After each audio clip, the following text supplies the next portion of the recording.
बोटें होती थी। आतंकवादियों और लीबिया की सरकार, हाँ, लीबिया की सरकार और इनमें किडनैप किए हाँ, थे जो आपको, हम लोगों को किडनैप किए थे इनमें उनमें जंग हुई। तो बजाय ये लोग हमें जहाज से उतार के लेके चले गए अपने बेस पे।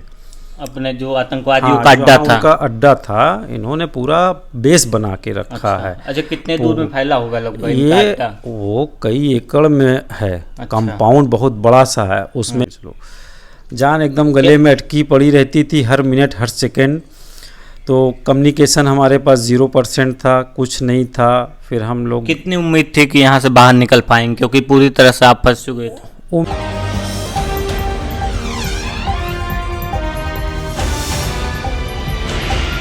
हमारे साथ आफताब जी हैं। आफताब जी लगभग 5 महीने तक आतंकवादियों की कैद में थे। वो 5 महीने कैसे इन पर बीता और कैसे जौनपुर वापसी किए हैं, वतन वापसी किए हैं, सारा कुछ हम कहानी जानेंगे। जिस तरह से आतंकवादियों के बारे में खूंखार कहानियां हैं, वो आज हम इनसे हकीकत में जानेंगे कि आखिर जब कोई आतंकवादी किसी को पकड़ता है तो उसके साथ कैसा बर्ताव रहता है। भैया बहुत बहुत स्वागत है वतन वापसी पर, जौनपुर वापसी पर। नमस्कार जी। 5 महीने आपका कहें कि आतंकवादियों की कैद में थे 5 महीने तक। जी जी। तो कैसे क्या होता है, कैसे कहाँ जाते हैं, कैसे पकड़ते हैं, क्या कहानी है? कहानी सर ये थी कि हम लोग माल्टा से गए थे टूनिसिया कंपनी के ऑर्डर पे। तो फिर वहाँ से हम लोग का जो ऑपरेशन था हम लोग किए। उसके बाद हमें वहाँ से ऑर्डर था इजिप्ट जाने का। अच्छा। तो इजिप्ट जा ही रहे थे हम लोग। तो 18 तारीख था और रात का वक्त था। वो रात क्या सुबह कह लीजिए, 3 साढ़े 3 बज का वक्त था।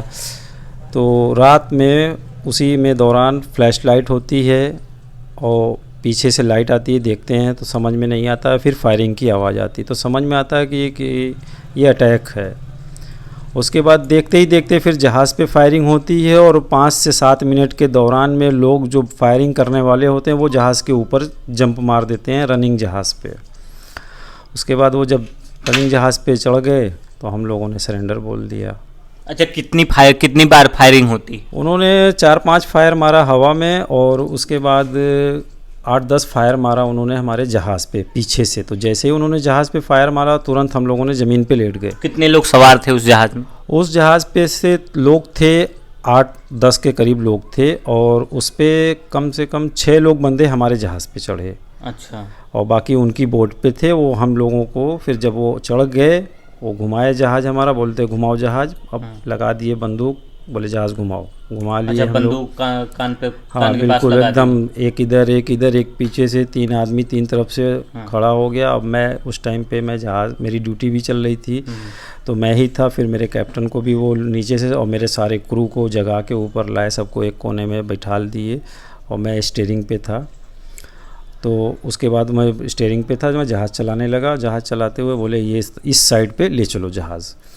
अब जहाज़ चलने लगा तो फिर उनसे बातचीत भी हो रही थी उसी में। मैंने कहा सर आपको क्या चाहिए?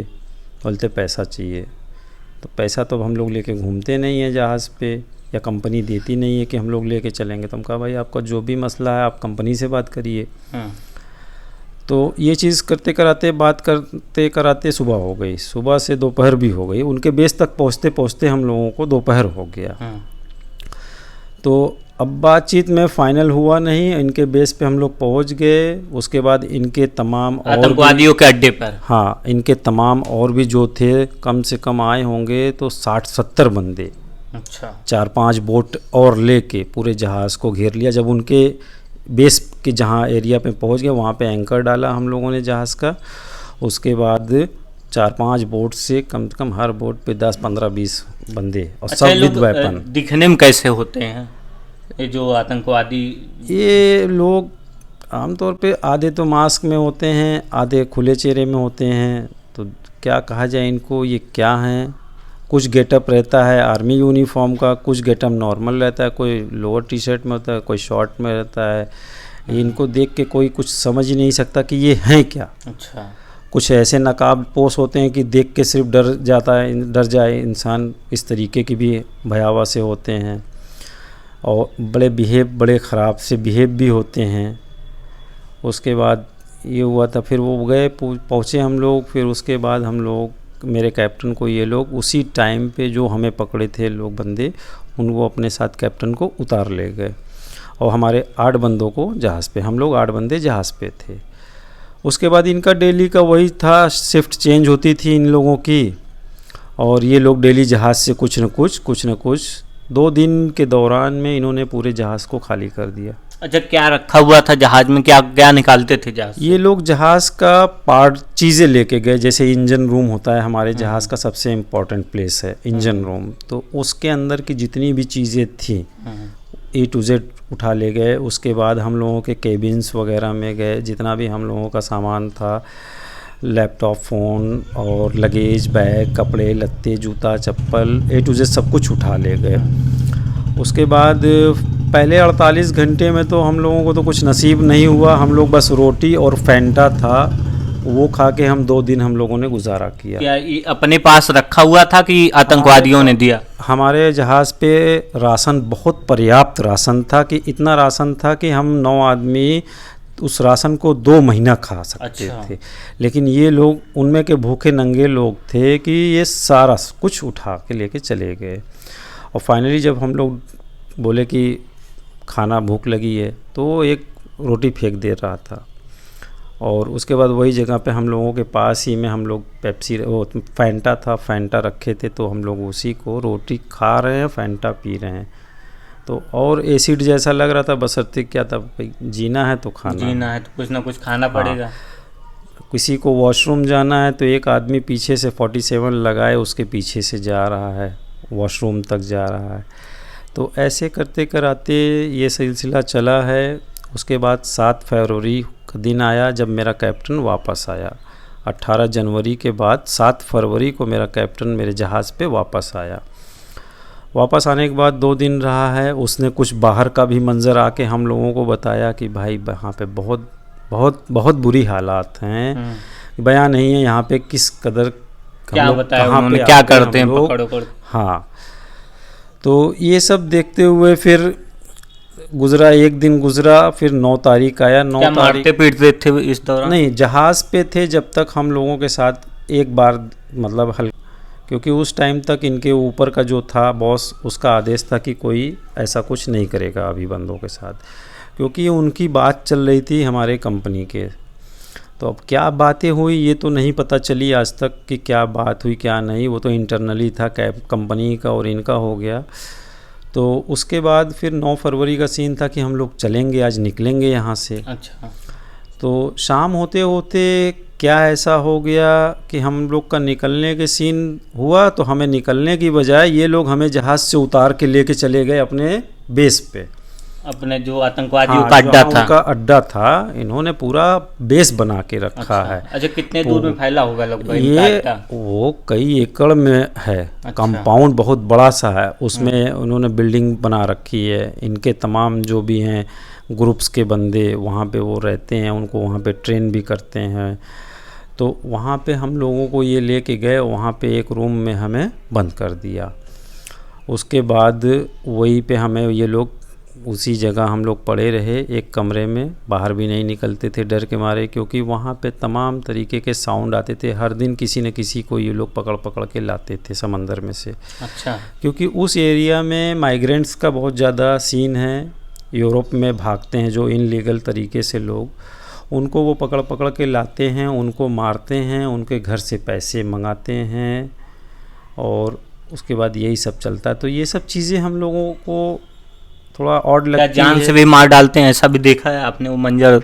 क्या किसी के साथ ऐसा किए हैं? नहीं, जान से तो नहीं देखा है, मारते देखा है, पैर पे गोली तो मारते देखा। वहाँ पे आपस में ही ये उसमें के हैं इंसान कि ये आपस में ही झगड़ जाते तो तुरंत गोली चला देते हैं। अच्छा। तो उसमें ये सब चीज़ों में हम लोग और डरते हैं देख के कि ये सब कहाँ हम आके फंस गए। बस यही ऊपर वाले से मना रहे थे कि ऊपर वाले बस कैसे भी हमें यहाँ से बचा के ले चलो। जान एकदम गले में अटकी पड़ी रहती थी हर मिनट हर सेकंड। तो कम्युनिकेशन हमारे पास 0% था, कुछ नहीं था। फिर हम लोग, कितनी उम्मीद थी कि यहाँ से बाहर निकल पाएंगे, क्योंकि पूरी तरह से आप फंस चुके थे? उम्मीद जब हम लोगों को ये लोग 9 फरवरी को उतारे हैं जहाज़ से, जब अपने अड्डे पे लाके ये लोग रखे हैं, तो वहाँ से 20-25 दिन जब हमारा गुजरा है बगैर फ़ोन। फिर एक दिन बड़ी हिम्मत जुटाते हुए मैं गया उन लोगों के पास। तो वहाँ पे गए, रोए गाए, सर एक फ़ोन दे दो, घर पे बात करना है, परिवार है, बच्चे हैं, बीवी हैं, तमाम तरीके की बताया गया इमोशनली होके, रोते गाते। तो फिर एक बंदे ने एक फ़ोन दिया, फ़ोन हम ही लोगों में से, हमारा ही लोग का एक फ़ोन दिया। अच्छा। तो फिर सिम कार्ड की भी व्यवस्था करनी थी, अब किससे कहा जाए। तो एक वहाँ पे एक बहुत नेक दिल इंसान था, वो सूडान का था रहने वाला। अच्छा। उसने सिम दिया, बोला कोई बात नहीं, बात करो, तुम ये सिम अपने पास ही रखो आप लोग। तो उसने सिम दिया, तो फिर हम लोगों ने अपने घर परिवार को संपर्क किया, और ये बात है मार्च की। अच्छा। तो मार्च में जब हम लोगों ने घर में संपर्क किया तो घर वालों को बताया गया कि ऐसी ऐसी हमारे साथ घटना घट गई है, हम लोग ऐसे ऐसे यहाँ पे फंसे हुए हैं। तो अब आप लोग जाइए थोड़ा मिनिस्ट्री में, एम्बेसी में, तमाम जो भी है, उसके बाद हम लोग अपनी एक छोटी सी वीडियो भी बना के भेजेंगे, उसको भी वायरल करवाइए तमाम। और उसमें बहुत दुख की बात हो गई, हम लोगों ने जब वीडियो वगैरह वायरल करवाया तो हमारी मेन मीडिया स्ट्रीम ने हमारी वीडियो वायरल और ये न्यूज़ चलाने से मना कर दिया, बोलते हम एविडेंस के बिहाफ पे न्यूज़ चलाएंगे, ऐसे नहीं चलाते हैं। किससे बात हुई थी, कैसे बात हुई थी? घर परिवार वालों से बात हुई हमारी, घर परिवार वाले गए, और भी मतलब उसमें हमारे 9 आदमी में से हर कोई अपने अपने स्तर से कर रहा था और अप्रोचिंग चालू थी, क्योंकि हम एक ही फ़ोन से 9 आदमी बात करने वाले थे। तो मीडिया वालों ने नहीं तैयार हुए कि मतलब हम आपकी न्यूज़ नहीं चलाएंगे क्योंकि हमें सबूत चाहिए, तो वो हमारी वीडियो को भी अप्रूव नहीं कर रहे हैं। अच्छा, तो जो आप लोगों ने मदद मांगी? हाँ, हम लोगों ने जो वहाँ से वीडियो वायरल करवाया था, तो उसके बाद फाइनली हम लोगों ने एम्बेसी को ऑलमोस्ट इन्फॉर्म कर दिया था। उसके बाद हम मिनिस्ट्री में भी मेल किया, कॉल किया, हर तरीके से हमें जैसा भी हुआ हमने अपनी बात पूरे स्प्रेड कर दिया। अच्छा, जब ये बात आप कर रहे थे, क्या कोई आतंकवादी इस दौरान से आपकी बातें सुनता हो, इस तरह से चीजें? नहीं, वो लोग कभी मतलब हम लोगों को बस बंद रखे थे, बस वही कुछ काम कराना होता था तो निकलवाते थे, साफ़ सफाई है तो ये है वो है, मतलब गाड़ी धुलवाना वगैरह वगैरह ये सब काम करवाते थे, उसके बाद लाके बंद कर देते थे। तो हम लोग 4.5 महीना वही जगह थे, उन्हीं के कंपाउंड में। थोड़ा सा खिलाते क्या थे रूटीन में? वो खाना हमें 2 वक्त का देते थे, मैक्रोनी देते थे। मैक्रोनी जैसे अपने यहाँ जो चाउमीन होती है वही मैक्रोनी है, टमाटो पेस्ट में नमक डाल के उबाल के वही देते थे। वो इतनी भी पर्याप्त नहीं होती थी हम 9 आदमी के लिए, वो सिर्फ 3 से 4 आदमी के लिए मैक्सिमम पर्याप्त थी कि इतने में इतने लोग खाएंगे, लेकिन हम लोग 9 आदमी उसी में से एडजस्ट करते थे। तो ऐसे ऐसे करते हम लोग वक्त बिताते गए। उसके बाद तमाम हम लोगों ने अपने सोशल मीडिया नेटवर्क को भी खंगाला, लीबिया के बारे में भी पढ़ा, क्योंकि हमारे पास एक फ़ोन आ चुका था। तो हम लोगों ने तमाम चीज़ें पढ़ना शुरू किया, जानकारी निकाला कि हमें कहाँ से मदद मिल सकती है। तो हमने हर तरीके से, क्योंकि हमने रिसेंटली एक न्यूज़ देखा था कि एक ऑर्गेनाइजेशन है, नाम मुझे याद नहीं आ रहा है, उन्होंने लीबिया से कुछ लोगों को निकाला, सिख लोगों का कोई ऑर्गेनाइजेशन है, और उन्होंने मतलब 7 आदमी को उन्होंने लीबिया से निकाला था। तो हमने हर तरीके से मतलब सोशल वर्किंग करने वाले और तमाम कुछ इंडियंस लीबिया में जो रह के सोशल वर्क करते हैं, हमने हर किसी को गूगल से सबका कांटेक्ट निकाल के कांटेक्ट करते हुए किया। तो बात फाइनली यही पता चली कि हर किसी को, जब हमारी बात मिनिस्ट्री में पहुंच गई थी जब और एम्बेसी में, तो जितने भी सोशल एक्टिविस्ट थे हमारे सारे, सबके पास हमारे मैसेज ऑलमोस्ट वाया एम्बेसी और मिनिस्ट्री से सबके पास डिलीवर हो चुके थे। तो जब हम लोगों ने कांटेक्ट किया तो हर किसी ने कहा कि हमें आपके बारे में पता है, हम लोग लगे हैं, आप लोग घबराइए मत, हिम्मत से काम लीजिए। बस यही लोग समझाते थे कि आप लोग कोई भी एक्टिविटीज़ मत करिएगा।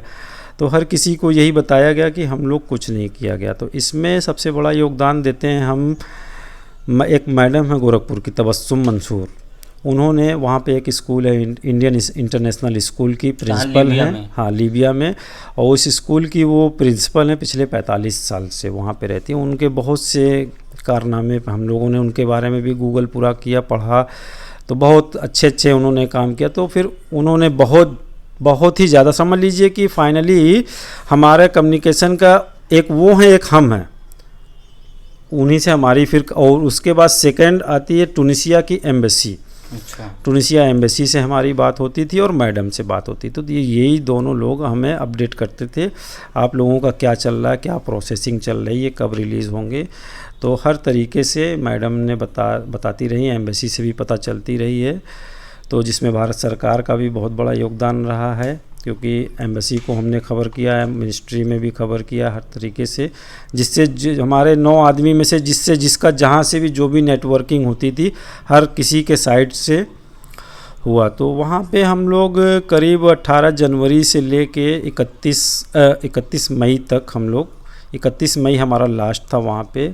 तो फ़ोन आया 31 तारीख को, नहीं सॉरी 31 को, क्या मतलब 31 ही था, तो फ़ोन आया कि आज आप लोग वहाँ से रिलीज़ होंगे। तो मैडम ने कॉल किया था, तो बड़ी खुशी हुई सुन के, सडनली फ़ोन आ के अगर ऐसे ही, तो भाई जाहिर सी बात, हम तो हर दिन यही ऊपर वाले से मनाते थे कि ऊपर वाले कब हम लोग यहाँ से निकलेंगे कि नहीं निकलेंगे।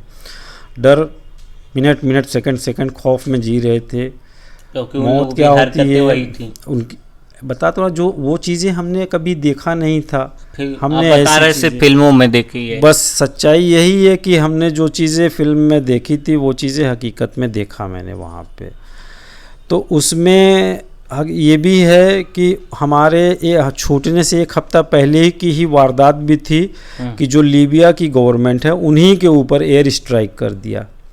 अब जब एयर स्ट्राइक कर दिया तो वो एयर स्ट्राइक हम जहाँ पे थे हमारे से जस्ट 500 मीटर की दूरी पे था उनका पोर्ट।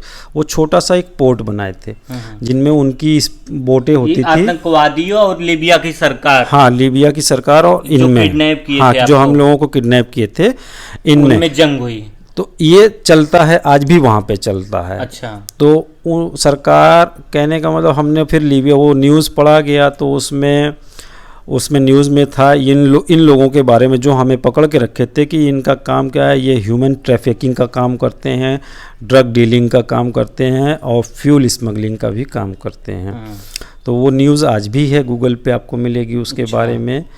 तो हमने उसके बारे में पढ़ा, उसके बाद देखा और उसके बाद सडनली गवर्नमेंट ने एयर स्ट्राइक कर दिया, पूरा एकदम हाई अलर्ट हो गया, हम लोग और डर में जीने लगे। उसके बाद जस्ट 500 मीटर पे फिर हम लोग 2 दिन उस कैंप को, 500 मीटर पर बम गोला गिर रहा है, बिल्कुल पूरा मतलब उनके बेस को गवर्नमेंट ने ख़त्म कर दिया। उनकी जो बोट वगैरह थी, जिस बोट से ये लूटपाट करते, जहाज़ को पकड़ते, उसको पूरा डिस्ट्रॉय कर दिया। उसके बाद वो 2 दिन ऐसा हुआ, हम लोग ने उसी दिन रात छोड़ दिया, दिन से ही छोड़ दिए। कहाँ गए भाग के? हम लोग जाके 2 दिन फील्ड में थे, फील्ड में एक पेड़ के नीचे जाके आराम से उधर ही बैठे रहते थे कि कोई भरोसा नहीं कि क्या पता ये भी तो है उन्हीं का पार्ट ना, 500 मीटर पे क्या पता यहाँ पे भी खुदा न खास्ते की बात है। और ये सिलसिला चला है लगातार 3 दिन। अच्छा। तो इसी में हम लोग 3 दिन गवर्नमेंट ने इनके ऊपर एयर स्ट्राइक किया है, तो हम लोग 2 दिन हमने अपना फील्ड में बिताने के बाद फिर उसके बाद चीज़ें धीमे धीमे नॉर्मल हुई हैं, फिर हम लोग वापस आए हैं। कैसे वापस आए, क्या? उसके बाद फिर वही 31 मई को हम लोग यहाँ से, हमें इंडियन एम्बेसी का एक आदमी जो लीबिया में, इंडियन एम्बेसी तो बंद है लीबिया में, लेकिन एक आदमी बैठता है। अच्छा। तो वहाँ पे लीबिया में, और पूरा इंडियन एम्बेसी लीबिया की जो ऑपरेट होती है वो टूनिसिया एम्बेसी ऑपरेट करती है। अच्छा। तो टूनिसिया एम्बेसी का पूरा था, तो मैडम जो सोशल वर्क का काम करती हैं, जो मैम प्रिंसिपल हैं वहाँ पे, उनके माध्यम से हम लोगों की रिहाई हुई है। फिर हम लोग इंडियन हाउस में कैसे लोग पहुँचते हैं आप तक, ये थोड़ा तो बताइए। वहाँ पे लोग, उनके जो लोग हैं, तो मैडम का रेफरेंस था, मैडम ने न जाने किससे बात किया, कहाँ से बात किया, बहुत हाई लेवल पे उन्होंने बताया हम लोगों से कि मैं वहाँ के अटॉर्नी जो त्रिपोली जो है कैपिटल, वही एक गवर्नमेंट है, तो बोले कि वहाँ पे उनके जो अटॉर्नी जनरल हैं मेरी उनसे बात हुई है। मैंने उनसे पूछा ऐसे ऐसे मामला हैं, कुछ इंडियंस, हमारे 9 इंडियंस को जहाज़ से पकड़ के लाया गया, जहाज़ पे ऐसे ऐसे ग्रुप ने पकड़ा है, पता करिए। तो फाइनली सब रिसर्च हुआ, पता किया गया, सर्च किया गया, तो पता चला कि हाँ पकड़ा गया है, ऐसे ऐसे लोगों को वहाँ पे बंधक बनाया गया है। तो ये हुआ कि उनको वहाँ से रिलीज़ कराया जाए। तो वो प्रक्रिया चलती गई, थोड़ा उसमें वक्त लगा है, तो वो वक्त आया फाइनली 31 मई का। मैडम ने फ़ोन किया, आज आप लोग वहाँ से रिहा होंगे। तो जो हमारा, जब आप लोग की रिहाई हो रही थी, जो आतंकवादी आपको पकड़े थे वो कहाँ थे उस समय? वो लोग नहीं थे, फिर उनके जो और भी बंदे थे, एक ही बंदा वहाँ पे उनके बेस का आया था और वो हमारा पासपोर्ट और सीडीसी लेके आया था, क्योंकि क्या वो लोग भाग गए थे क्या, जो नहीं जो वो आपको कैद किए थे? नहीं वो लोग अपने ही जगह पे थे लोग। अब ऐसा तो नहीं कि वो हर मिनट मेरे सामने ही रहेंगे। अच्छा। बाकी क्योंकि उनकी एक कह लीजिए कि एक सेना कह लीजिए, उनकी एक बहुत बड़ी सेना है। तो अब वो लोग सब सेना के लीडर, तो वो लोग अब कहाँ पे रहेंगे अब हमें पता नहीं। अब हम उनके अंडर में आ गए, उनके आदमियों के अंडर में थे वहाँ पे। तो बस खबर पहुँचा दी गई कि आज इनकी रिहाई है। तो एक बंदा सुबह आया, इनका भी आया आदमी, क्योंकि हमें तो पहले से चूँकि जानकारी हो गई थी, लेकिन हम लोग बताए नहीं थे। लेकिन एक बंदा इनका आया, बोला कि आप लोग का जो भी है पैक कर लो।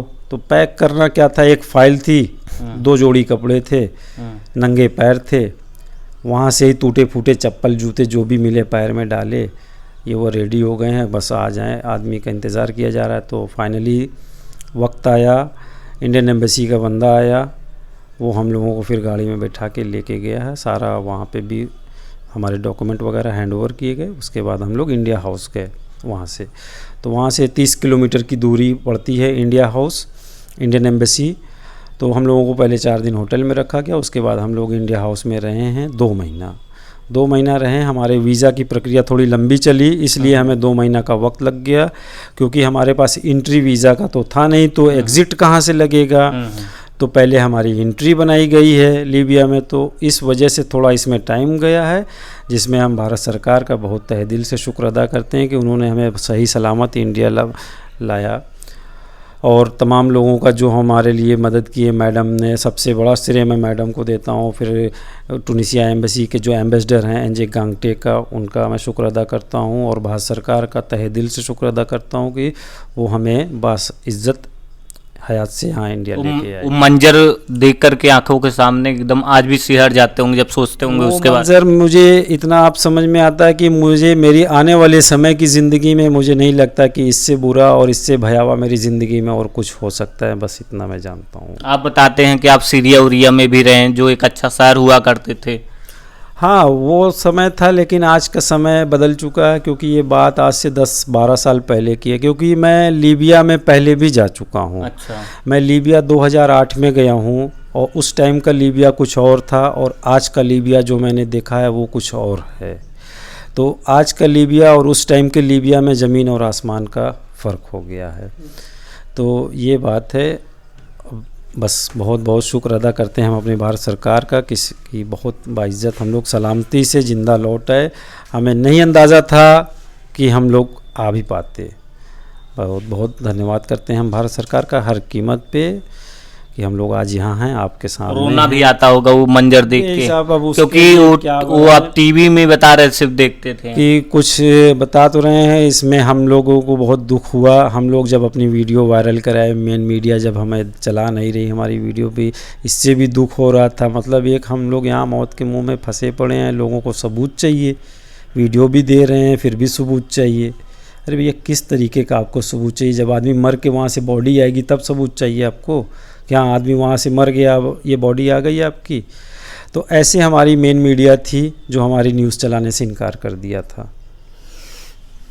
तो भयावह मंजर आफ्ताब जी ने देखा है। 5 महीने तक आतंकवादियों की कैद में रहे, और फिर किसी तरह से आतंकवादियों से छूटते हैं, भारत की एम्बेसी से संपर्क करके, और जो सोशल एक्टिविस्ट थे उनसे संपर्क करके इस भयावह दुनिया से आज निकल करके अपने घर पर आए हैं, और पूरा परिवार खुश है। प्रमोद गुप्ता, जय भारत, जौनपुर।